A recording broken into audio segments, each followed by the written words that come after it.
Good morning. Yes, it's coffee time with God. Amen. Okay.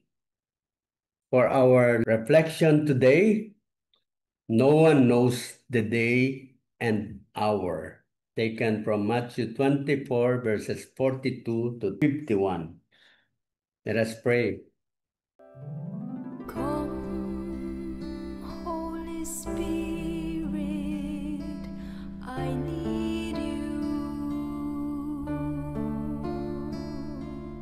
Come, Holy Spirit,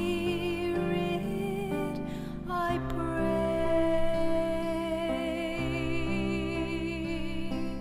Come with your strength and your power.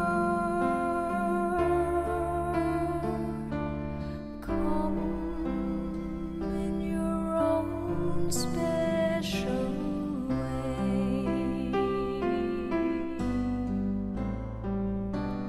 Come like a spring in the desert. Come to the weary of soul. Oh, let your sweet healing power touch me and make me whole. A reading from the Holy Gospel according to Matthew. Jesus said to his disciples, "Stay awake, for you do not know on which day your Lord will come. Be sure of this, if the master of the house had known the hour of night when the thief was coming, he would have stayed awake and not let his house be broken into. So too, you also must be prepared, for at an hour you do not expect the Son of Man will come. Who then is the faithful and prudent servant, whom the master has put in charge of his household to distribute to them their food at the proper time? Blessed is that servant whom his master on his arrival finds doing so. Amen, I say to you, he will put him in charge of all of his property. But if that wicked servant says to himself, 'My master is long delayed,' and begins to beat his fellow servants and eat and drink with drunkards, the servant's master will come on an unexpected day and at an unknown hour, and will punish him severely, and assign him a place with the hypocrites, where there will be wailing and the grinding of teeth." The Gospel of the Lord. Praise to you, Praise the Lord Lord Jesus Jesus Christ. Christ. You must be prepared. Prepare. Okay? Kasi parang paalala sa atin ni God. Paalala ito sa mga disciples kasi yung mga disciples yung kausap niya. Ang isa pa pala dito yung, hindi ko napansin, yung stay awake. Yan, stay awake. Kasi hindi ka naman magiging prepared kung hindi ka awake. 'Di ba? So, Mm. ibig sabihin, talagang parang tinitignan mo lagi yung mga ginagawa mo, sinasabi mo, yung mga, no, kailangan aware ka din, saka sensitive ka. Ano yung pagiging sensitive? Sensitive mo dun sa, kasi disciple sumusunod ka sa mga utos ng Diyos. So, dapat aware ka na yung ginagawa mo, you're following the will of the Lord. Kaya sinasabing stay awake, hindi yung pabagal-bagal ka kasi sabi nga dito, hindi mo alam yung hour kung kailan siya dadating. Parang bisita, di ba? Dapat laging malinis yung bahay. Para pag may dumating, ready tayo lagi. Lalong-lalo na yung ating kalooban kay God.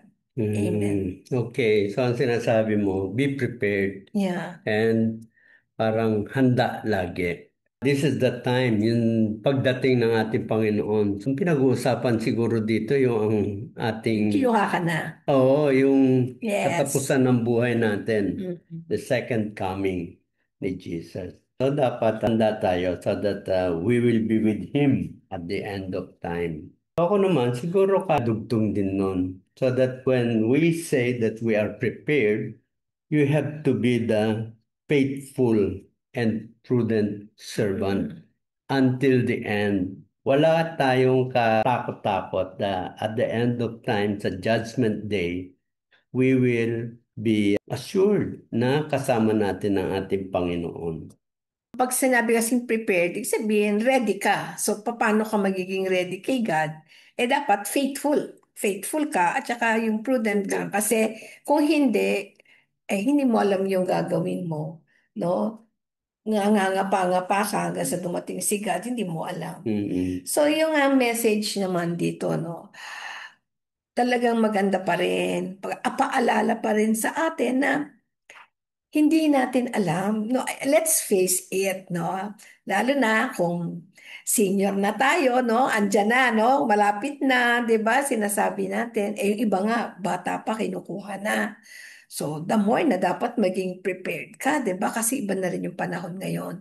Ngayon, kung super healthy ka naman, wala kang problema, walang ano, the more that you should be prepared kasi hindi nga alam natin kung kailan tayo kukunin ni God. Kaya parang ano ang feeling? Ako parang ang feeling, ano ang feeling mo pag dumating yun? Pakiramdaman mo, natatakot ka ba? O meron ka bang parang ayaw mo pa? 'Di ba? Dapat daw hindi ganon. Kasi pagka prepared ka, na-surrender mo na kay God lahat. Parang si God na ang bahala kung sino man yung maiiwan mo, kung ano man yung dadatnan mo, o kung paano mangyayari yung pagkuha niya sa iyo. So, binigay mo na kay God yun. So, ang magiging maganda dito, pag naging prepared ka, no, yung life goes on with you. Hindi ka parang natatakot lagi o hindi ka parang ninenervyos. Parang basta sabi nga ni ano kanina na basta gawin mo lang yung best, no? Na ginagawa mo. Kunyari, nagsisimba ka o dapat maging solemn ka o nagiging charitable ka. O hindi dahil may nakatingin, kundi talagang gusto mong tumulong. Kasi ang iisipin natin dito, si God ang nakatingin sa atin, hindi yung tao. Now, if si God ang nakatingin sa atin, hindi tayo makakapagtago. So, kahit nakatago, dapat tama pa rin yung ginagawa natin. Mm. Kaya anytime o any day, pag sinabi nila, dali ka na, sama ka na sa akin, hindi tayo ninenervyos, no? Mm. Yun. This is the time when God will make the judgment. So, paano ba natin malalaman? Sabi nga, at ano tayo, bibigyan tayo ng opportunity at the last breath of our life na makakabalik tayo sa ating Panginoon. Pero, mahirap din yung parang bahala na, no? Baka sakaling sa time na yon makakapag-decide ako ng tama. Oh, we do not know. Kaya nga, we better be doing the right things at all times. Ito yung sinasabi, faithful, that means you are faithful in the responsibilities or duties kung saan ka nandun. If you are a family man, a father, ako pareho ko, I have to do my duty as a father or nagsiserve sa simbahan as a commission the family, accompanying families. So I have to continuously do it faithfully. Kung ano yung mga schedule namin, sinusunod namin yon and do it with extraordinarily love. Oh, kahit yung ordinaryong nagtatrabaho, di ba? O Mm. maging honest ka sa trabaho mo, huwag kang mandadaya, huwag kang malamang. Ganun Mm. lang daw kasimple. Kasi pag yung simpleng bagay na yun na ginagawa mo, hindi ka magkakasala. Kasi kaya ka nagkakasala dahil yung maliliit na bagay, dami ng dami, hanggang sa naging super masama ka na. Mm. Samantalang kung sa maliit na bagay, tama yung ginagawa mo. Andun yung effort mo, nakikita ni Lord yung heart mo na gusto mo talagang gawin yung tama para sa Kanya. So, Oo. bibigyan niya Maganda tayo ng rin yung ano grasya. maganda rin yung why worry about things, di ba? Iba pagka sinabi, oh, meron ka na lang 2 days or 1 week para Para mabuhay. may taning. So, parang nag-iisip ka, ano ang parang one big time na magagawa kong malaking bagay? Ang sa tingin ko ron, kung gusto mo talaga na tuloy-tuloy lang, hindi mo na kailangan na kung saan ka pa maghahanap ng magandang service, na talagang makikita mo, mabawi mo lahat yung kakulangan mo. At sa tingin ko, hindi naman ganon. We need to just be, yung lahat ng ginagawa natin are full of love. Yun, di ba? Ang basis ng iyong mga paggawa sa buhay, ng mga mabubuti, yung love.